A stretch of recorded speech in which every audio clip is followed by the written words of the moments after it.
ঈদে মিলাদুন্নবী ঘিরে হিলফুল ফুজুল স্বর্ণটিলা যুব সংঘের প্রতিযোগিতা।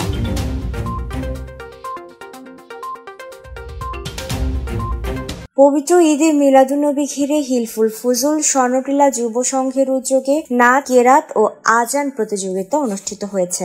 শনিবার সকালে হযরত ওয়াইস করণী সুন্নিয়া মাদ্রাসায় এই প্রতিযোগিতা অনুষ্ঠিত হয়। এতে বিচারকের দায়িত্বে ছিলেন স্বর্ণটিলা জামে মসজিদের পেশ ইমাম হাফেজ মোহাম্মদ তানজিলুর রহমান। হযরত ওয়াইস করণী সুন্নিয়া মাদ্রাসার অধ্যক্ষ মাওলানা সেলিম উদ্দিন কাদেরী, জামিয়া আহমদিয়া সুন্নিয়া আলিয়া কামিল মাদ্রাসার শিক্ষার্থী মোহাম্মদ সাকিব কাদেরী, তৈয়বিয়া তাহিরিয়া সুন্নিয়া শিশু সদন হেফজখানা ও এতিমখানা শিক্ষক হাফেজ সাইদুল হুদা।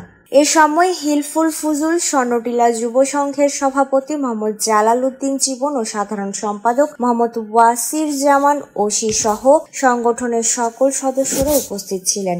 আয়োজকেরা জানায়, শতাধিক শিক্ষার্থী প্রতিযোগিতায় অংশ নিয়েছে এবং সোমবার স্বর্ণটিলা সরকারি প্রাথমিক বিদ্যালয় মাঠে অনুষ্ঠিত মাহফিলে বিজয়ীদের মাঝে পুরস্কার বিতরণ করা হবে। Desk report, CHD TV।